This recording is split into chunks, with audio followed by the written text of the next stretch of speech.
días, hermanos. Buenos días. Buenos días. Hoy están todos.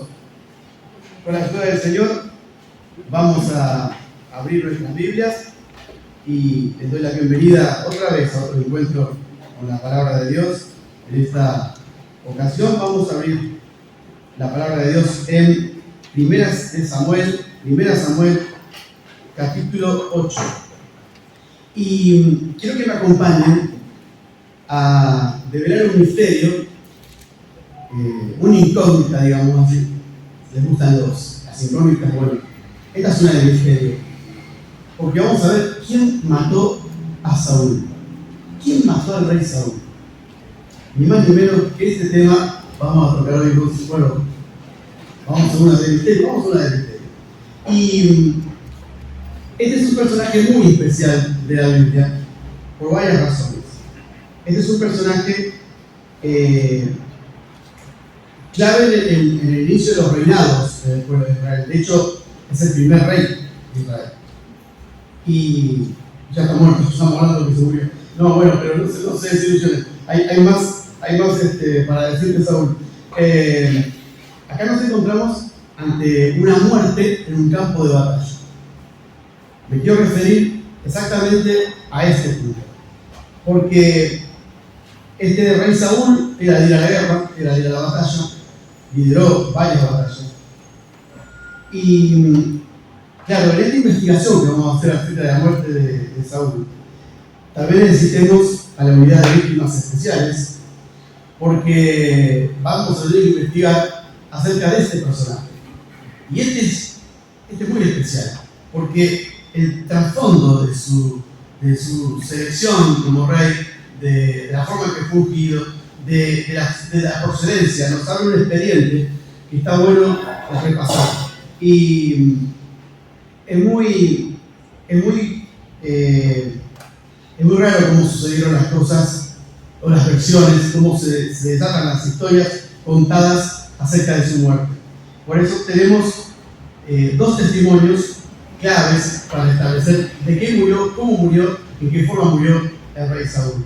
Si me acompañan a la lectura de la Biblia, 1 Samuel capítulo 8, nos dice así: aconteció que habiendo Samuel, el profeta Samuel envejecido, pasó a sus hijos por jueces sobre Israel, puso a sus hijos por jueces sobre Israel.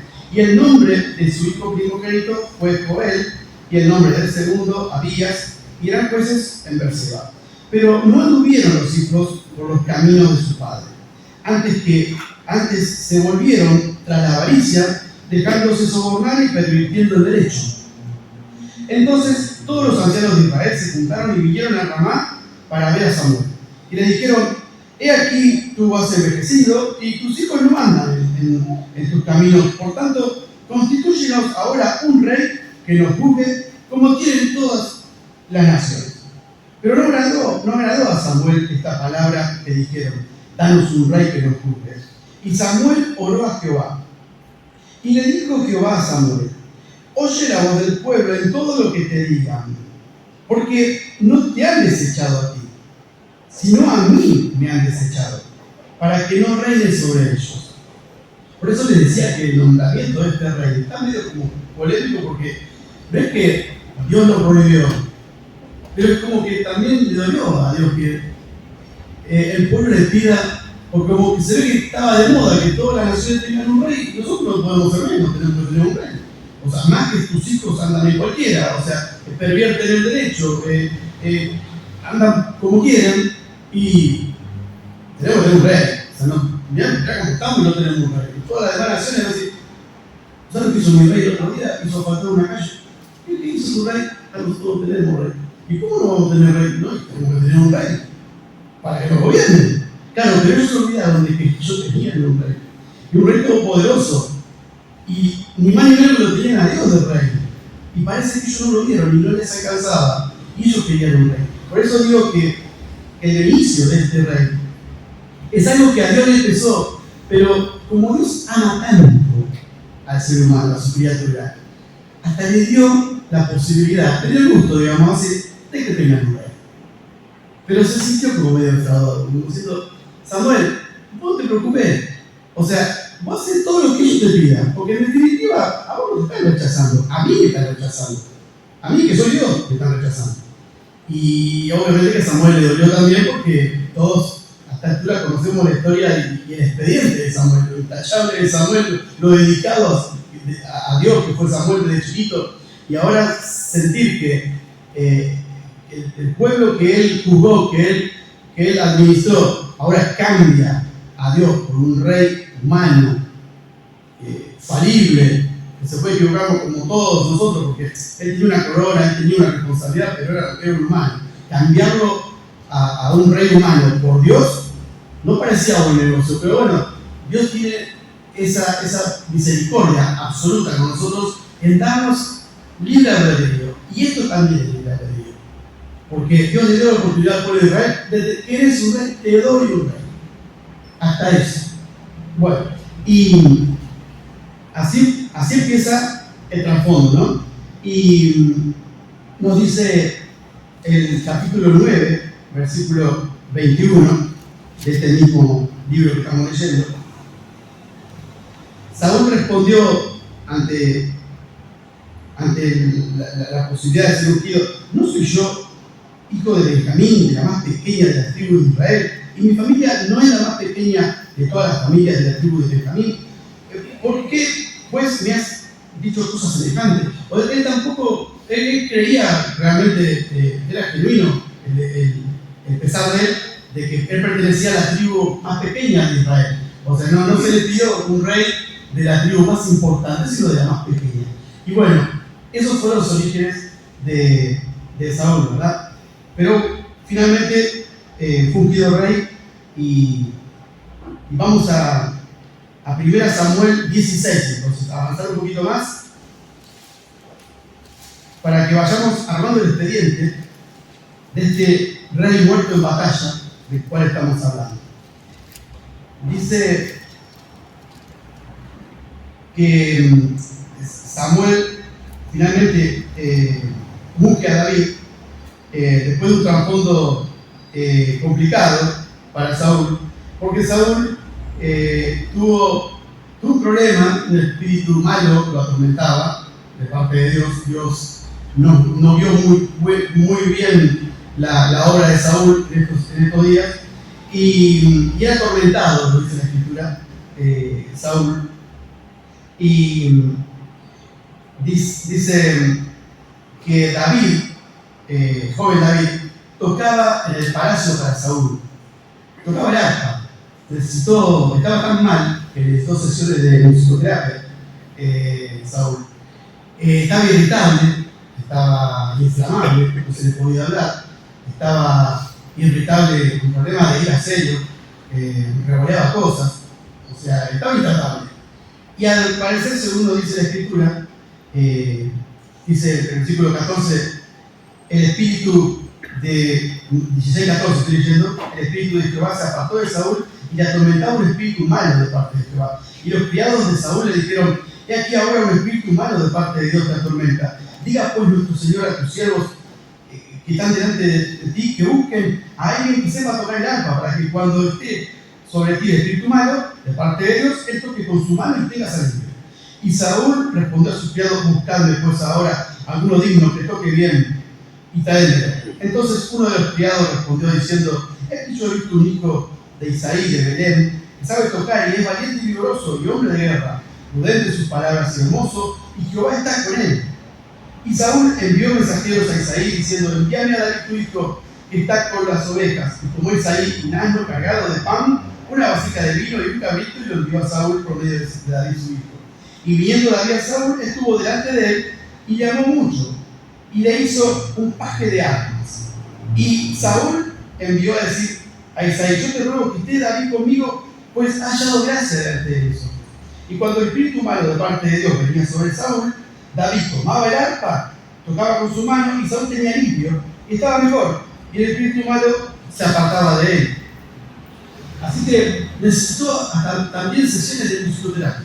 Y David fue un buen musicoterapeuta porque le hacía bárbaro que escuchar a Saúl, lo aliviaba de su tormento. Así que vamos definiendo más o menos cómo era la personalidad. Para avanzar en el capítulo 18, versículo 6, nos dice la Escritura que Saúl fue atacado por celos. Aconteció, versículo 6 del capítulo 18, estoy diciendo, aconteció que cuando volvían ellos, cuando David volvió de matar al filisteo, a Goliat, salieron las mujeres de todas las ciudades de Israel cantando y danzando para recibir al rey Saúl con panderos, con cánticos de alegría y con instrumentos de música. Y cantaban las mujeres que danzaban y decían: Saúl hirió a sus miles y David a sus 10.000. Opa, eso le gustaba. Y se enojó Saúl en gran manera y desagradó este dicho. Y dijo: a David le dieron 10.000 y a mí miles. No le faltaba más que el reino. Y desde aquel día Saúl no miró con buenos ojos a David. Ya no alcanzaba con que correr el arpa delante de su presencia. Aconteció al otro día que un espíritu malo de parte de Dios tomó a Saúl y él desvariaba en medio de la casa. Y David tocaba, como siempre, con su mano, como pocos días, y tenía Saúl una lanza en la mano. Ya no lo quería mucho. Mas Saúl estaba temeroso de David, por cuanto Jehová estaba con él y se había apartado de Saúl.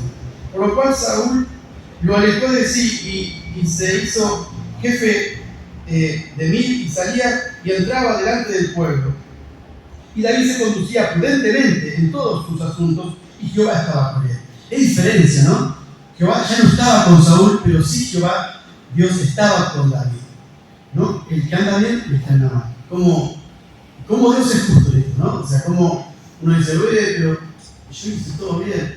Bueno, para Dios, que mira el corazón, no sé si está todo bien. Evidentemente en Saúl no había un bien, sino Dios hubiese estado con él y sí estaba con David, que la Biblia misma nos dice que era un hombre con el corazón como el de Dios, ni más ni menos. Y después tenemos en el versículo 24, para avanzar en este expediente de Saúl, un suceso que también nos marca cómo era Saúl de negativo y de rencoroso, ¿no? Dice el versículo 1 del capítulo 24: cuando Saúl volvió de perseguir a los filisteos, le dieron aviso diciendo: he aquí, David está en el desierto de Gad. Y tomando Saúl 3.000 hombres escogidos de todo Israel, la élite, a los sirios llamó. Y tomando Saúl 3.000 hombres escogidos de todo Israel, fue en busca de David y de sus hombres por las cumbres de los peñascos de las cabras monteses, o sea, donde era casi impenetrable andar, él andaba con su ejército de élite. Y cuando llegó a un redil de ovejas en el camino donde había una cueva, entró Saúl en ella para cubrir sus pies, y David y sus hombres estaban sentados en los rincones de la cueva, acorralados, quedaron acorralados. Entonces los hombres de David le dijeron: he aquí el día que te dijo Jehová, he aquí que entrego a tu enemigo en tu mano y harás por él como te pareciere. Esto le aconsejaron a David. Y se levantó David y calladamente cortó la orilla del manto de Saúl. Después de esto se turbó el corazón de David. Hasta David como que se sintió mal por culpa, porque había cortado la orilla del manto de Saúl. Y dijo a sus hombres: Jehová me guarde de hacer tal cosa contra mi Señor, el ungido de Jehová, que yo extienda mi mano contra él, porque es el ungido de Jehová. O sea, Dios lo puso de rey. Y esto también a nosotros nos habla de que Dios saca y pone gobernantes, saca y pone reyes. No te preocupes cómo está la situación política de tu país, porque eso lo maneja Dios. Dios tiene un límite para cada cosa. Y Dios saca y pone reyes, saca y pone gobernantes. Y esto es lo que David tuvo en cuenta. Lo puso Dios. Que lo saque Dios. Yo no lo voy a tocar ni un pelo. Se sintió mal de cortarle la olla, pero le perdonó la vida. Saúl estaba servido en bandeja, como decimos en criollo, ¿no? Con David. David le perdonó la vida. Porque David respetaba a Dios. Y él no quiso tomar oportunidad para despachar a Saúl. Así que vamos a tener que seguir investigando, porque por más que tengamos casos probables de muerte de Saúl, David no fue. No fue el que mató a Saúl. Ahora, ¿quién mató a Saúl? Bueno, vimos que Saúl era una persona insegura, orgullosa, egoísta, muy testarudo, muy cabezón, diríamos en Argentina, y con una soberbia tremenda. Tanto así que si me acompañan al versículo 28, vamos a ver a Saúl con algo realmente inentendible. O sea, a mí no me cierra. O sea, pero bueno, Saúl lo hizo igual. Dice el versículo 3, ya Samuel había muerto, y todo Israel lo había lamentado, y le habían dado y le habían sepultado en Ramá, su ciudad. Y Saúl había arrojado de la tierra a los encantadores adivinos. Todo aquel que fuera un encantador, un adivino, un grupo o un adivino, Saúl lo había echado.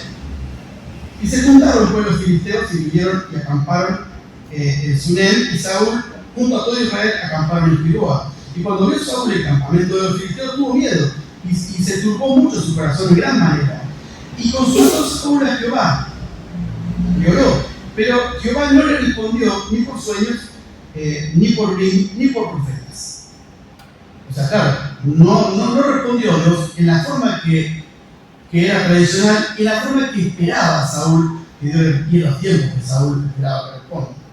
Y entonces Saúl, versículo 7, dijo a su criado: buscad una mujer que tenga espíritu de adivinación, sea una bruja que busquen, para que yo vaya a ella y por medio de ella pregunte. Y sus criados le respondieron: he aquí hay una mujer en Endor que tiene espíritu de adivinación. Esa tiene la bola de cristal, esa te va a ayudar. Y resulta que él los había echado. O sea, ¿en qué quedamos? ¿Son buenos o son malos? Bueno, finalmente va Saúl a consultar a una adivina, porque no esperó a Dios, porque se cansó de esperar la respuesta de Dios. O sea, a mí no me cierra, no sé ustedes, pero fíjense hasta dónde llega Saúl y hasta dónde se aparta Saúl de Dios, que prefiere consultar a Satanás. Obviamente la adivina sí es una fiesta con Saúl, porque hasta le hizo creer que Samuel en persona le iba a hablar. ¿A quién crees que te va a aparecer, querido? Acá está la platita, y sí, a Samuel, tengo que consultar los planes de batalla de mi pueblo, de que soy rey. Ni más ni menos, o sea, no era una pavada lo que tenía que consultar. Saúl tenía que consultar con Dios para que él lo dirija en batalla, para que él lo coordine, para que él le diga lo que tiene que hacer. Saúl es el primer rey de Israel, el pueblo escogido de Dios. No sé si hasta ahora ven que el expediente se le complica a Saúl, ¿no? Y se va cargando de tinta negra, de mancha de tinta china en este expediente, y vemos lo grave del asunto. Fue consultar a Satanás mismo. O sea, cambió a Dios por Satanás. O sea, no esperó a Dios. Como Dios nos contesta, ¿viste? Yo no puedo esperar toda la vida, yo tengo cosas que hacer en mi vida. Entonces fue y buscó una bruja, una adivina que le diga las cosas como a él le gustaba que se las dijera. Ese era Saúl, nuestro personaje, del cual dijimos que yacía en el campo de batalla. Y así se fue complicando la vida de Saúl. Ahora, quiero recalar en un texto de Salomón, hijo de David. En Proverbios 1:7 dice que el principio de la sabiduría es el temor a Jehová. No el temor de miedo, de terror, de respeto, el temor a Jehová. Y en Eclesiastés 12 nos da un consejo para toda la vida, desde que son chiquitos hasta que son muy viejos. Dice Eclesiastés 12: teme a Dios y guarda sus mandamientos. O sea, respeta a Dios y guarda sus mandamientos, porque esto es el todo del hombre. Parece que Saúl no llegó a escuchar esto.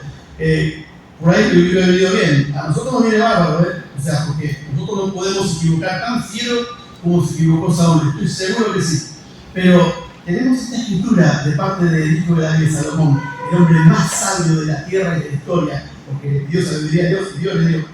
Nos dice esto: tenga a Dios y guarda sus mandamientos, porque eso es todo del hombre. Pero bueno, tenemos que seguir con Saúl, ¿verdad? El relato del libro de Samuel, vamos al capítulo 31 ahora, si me acompañan, vamos acá cerquita, nos relata uno de los primeros testimonios que tenemos de cómo murió Saúl. Tanto que preguntábamos, ¿quién mató a Saúl? Bueno, dice así el versículo primero del capítulo 31. Los filisteos, pues, pelearon contra Israel Y los de Israel huyeron delante de los filisteos y cayeron muertos en el monte de Gilboa. Y siguiendo los filisteos a Saúl y a sus hijos, mandaron a Jonatán y a Abinadab, mataron a Jonatán, a Abinadab y a Malquisúa, hijos de Saúl. Y arreció la batalla contra Saúl, y le alcanzaron los flecheros, y tuvo gran temor de ellos. Entonces Saúl le dijo a su escudero: saca tu espada y traspasame con ella, para que no vengan estos incircuncisos y me traspasen y me escarnezcan. Y su escudero no quería, porque tenía gran temor. Temor de miedo y temor de respeto. También era el rey, ¿cómo matar? No se mata, no es así. Y entonces tomó Saúl su propia espada y se echó sobre ella. Y viendo su escudero a Saúl muerto, él también se echó sobre su espada y murió con él. Así murió Saúl en aquel día, juntamente con sus 3 hijos y su escudero y todos sus varones. ¿Caso resuelto? ¿Saben que no? No. Vamos a seguir. ¿Y por qué digo que no? Un intento de suicidio exitoso. ¿Cómo muere Saúl finalmente? Vamos a 2 Samuel, capítulo 1. Dice que David oye de la muerte de Saúl. Aconteció después de la muerte de Saúl que, vuelto David de la derrota de los amalecitas, estuvo 2 días en Siclag. Al tercer día sucedió que vino uno del campamento de Saúl, rotos sus vestidos y tierra sobre su cabeza, que había hecho desastre. Y llegando a David se postró en tierra e hizo reverencia. Y le preguntó David: ¿de dónde vienes? Y él respondió: me he escapado del campamento de Israel. David le dijo: ¿qué ha acontecido? Te ruego que me lo digas. Él respondió: el pueblo huyó de la batalla y también muchos del pueblo cayeron y son muertos. También Saúl, Jonatán, su hijo, murieron. Dijo David a aquel joven que le daba las nuevas, las noticias: ¿cómo sabes que han muerto Saúl y Jonatán, su hijo? El joven que le daba las nuevas respondió: casualmente vine del monte de Gilboa y allá Saúl que se apoyaba sobre su lanza y venían tras él carros y gente de a caballo, y mirando él hacia atrás me vio y me llamó y yo le dije: ven aquí. Y me preguntó: ¿quién eres tú? Y yo le respondí: soy amalecita. Y él me volvió a decir: te ruego que te pongas sobre mí y me mates, porque se ha apoderado de mí la angustia, porque mi vida está aún toda en mí. Yo entonces me puse sobre él y le maté, porque sabía que no podía vivir después de su caída. Era terrible, verlo así, y yo lo maté. Y tomé su corona que tenía en su cabeza y el brazalete y la roya que tenía en su brazo y la he traído aquí, mi señor. Entonces David, que le había perdonado la vida en la cueva y que era generoso de Dios, entonces David, haciendo de sus vestidos, los rasgó. Y lo mismo hicieron los hombres que estaban con él, en señal de angustia, en señal de duelo. Y lloraron y lamentaron y ayunaron hasta la noche por Saúl y por Jonatán, su hijo. Y David, le dijo el versículo 13, David dijo a aquel joven que había traído las noticias: ¿de dónde eres tú? Y respondió: yo soy hijo de un extranjero, amalecita. Le dijo David: ¿cómo no tuviste temor de extender tu mano para matar al ungido de Dios? Entonces llamó David a uno de los hombres y le dijo: matalo a este. Y él lo hirió y murió.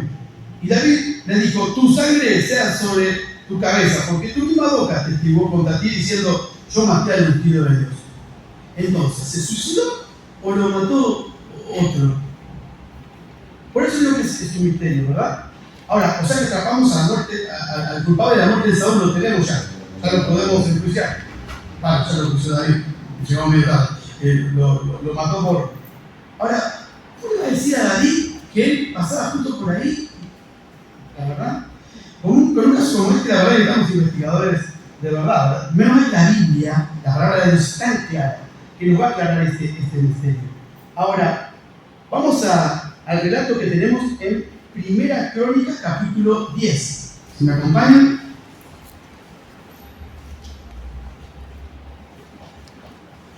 En Primera Crónicas, capítulo 10, dice: los filisteos, versículo 1, nos habla de la muerte de Saúl, los filisteos pelearon contra Israel y huyeron delante de ellos los israelitas y cayeron heridos en el monte de Gilboa. Y los filisteos siguieron a Saúl y a sus hijos y mataron los filisteos a Jonatán, a Abinadab, a Melquisía, hijo de Saúl, y arreciando la batalla contra Saúl, le alcanzaron los flecheros y fue herido por los flecheros. ¿No les suena esto? Ya lo leímos. Claro, lo leímos en Samuel, lo volvemos a leer acá, nos ratifica cómo muere Saúl. Entonces dijo Saúl a sus escuderos: saca tu espada y traspásame con ella, no sea que vengan estos incircuncisos y hagan escarnio de mí. Pero su escudero no quiso, porque tenía mucho miedo. Entonces Saúl tomó la espada y se echó sobre ella. Entonces fue suicidio. ¿Por qué quedaron? Lo mató uno que se hizo cargo. Ahora, fíjense, ¿no? Los dos testimonios.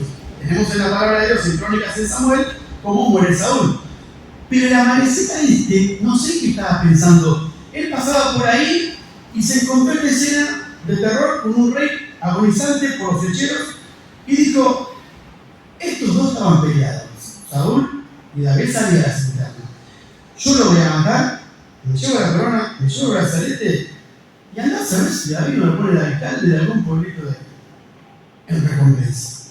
Yo estoy seguro que lo pensó. Y no tuvo más valentía que matarlo a rey. Y claro, David que era temeroso de Dios, que tenía el corazón semejante a Dios, se volvió como loco, porque dijo: ¿cómo te atreviste? ¿Quién sos vos para matar al ungido de Dios? ¿Quién sos vos para tomar este asunto en tus manos? Y le dio muerte al instante. Pobre, al final, que era inocente, que no mató a nadie, pero se le ocurrió contar esa historia para quedar bien con David, no sabemos por qué quería quedar tan bien, termina de esta forma. Ahora, ¿qué nos dice el capítulo 10 acerca de la verdad de toda esta historia? Hay una confesión que ahora sí vamos a recalar, vamos a hacer hincapié en esto. Porque el fin de todo este mensaje es ver qué cosas le agradan a Dios y qué cosas le desagradan a Dios. Y el versículo 13 nos va a revelar el misterio. Miren, 1 Crónicas 10:13, escuchen bien. Así murió Saúl. Hasta ahora vimos el punto de vista de dos testigos, los testigos presenciales. Ahora vamos a ver el punto de vista especial. Versículo 13. Así murió Saúl por su rebelión con que prevaricó contra Jehová, contra la palabra de Jehová, la cual no guardó, y porque consultó a una divina, o sea, a una bruja, prefirió a Satanás antes que a Dios, y no consultó a Jehová. Por esta causa lo mató Dios, y traspasó el reino a David, hijo de Isaí. Algunos de ustedes con justa razón pensará: wow, tanto, Dios lo mató por eso. No sé, pero casi pero no se robó nada. No, desobedeció ni más ni menos que a Dios. No tuvo en cuenta a Dios. Cuando vos no tenés en cuenta a Dios, tu vida va en picada. Las cosas jamás pueden salir bien, como le pasó a Saúl. Ahora, ¿esto termina así? ¿Dios es malo? ¿Dios es justiciero, es vengador? No es así. Porque Dios es justo, es el más justo que puedas conocer en tu vida. Dios se hace cargo de la muerte de Saúl, lo dice la Escritura. Dios lo mató. No le dice a tu mamá de lo maté yo. No tenía nada. Pero no hacía caso, porque era desobediente. Pero porque Dios odia al ser humano. ¿Cómo odiar al ser humano si mandó a su hijo unigénito para morir en vez nuestra? Pero por eso no termina acá. Gracias a Dios que tenemos Antiguo y Nuevo Testamento. Porque tenemos la palabra más dulce de parte de Dios ahora. Miren, acompáñenme en esta conclusión a Romanos 14:7. Quiero que vayamos urgente a Romanos, porque no me gusta que esta historia termine así. Porque no termina así. Vamos a Romanos 14:7. Porque hasta ahora nos estamos enterando de un Dios severo, vengativo, y que no tiene piedad. No es así. Y yo quiero que quede claro esta hora, que Dios es justo, pero Dios es el Dios del libre albedrío, de las oportunidades, del amor más profundo. Dice 14, vamos a leer el capítulo 14, desde el versículo 7. Porque ninguno de nosotros vive para sí y ninguno muere para sí. Pues si vivimos para el Señor morimos. Pues si vivimos para el Señor vivimos, y si morimos para el Señor morimos. Así que pues sea que vivamos o que muramos, del Señor somos, porque Cristo para esto murió y resucitó y volvió a vivir, para ser Señor, así de los muertos como de los que viven. Dios es justo, pero Dios no nos dejó solos para que muramos en nuestra inmundicia, nuestra natural forma de vivir pecaminosa.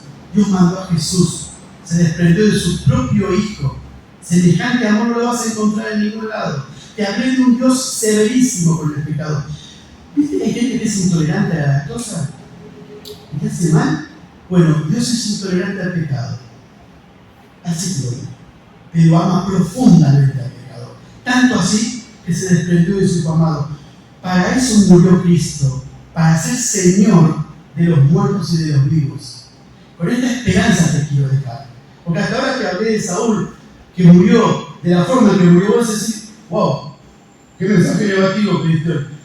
Pero te lo tengo que decir así, porque quiero que veas el contraste de un Dios severo, justo, pero de un Dios que es todo amor, que mandó a su Hijo amado para morir por vos y por mí. Y de eso nos habla Romanos. Dijo Dios mismo, la paga del pecado es muerte. Lo dijo en el Antiguo Testamento, el alma que pecare, esa morirá. Pero en el Nuevo Testamento tenemos un alivio para esto. La paga del pecado es muerte, dice Romanos, dice el apóstol Pablo, inspirado por Dios, el mismo Dios que mató a Saúl, pero el mismo Dios que entregó a su Hijo por vos y por mí. Pablo escribió, inspirado por Dios, que la paga del pecado es muerte, pero la dádiva, el regalo de Dios es vida eterna en Cristo Jesús. De esa dádiva, de ese regalo quiero hablarte hoy y quiero repasar hoy. Vimos quién mató a Saúl. ¿Comprendimos el misterio? Bueno, la Biblia no se contradice.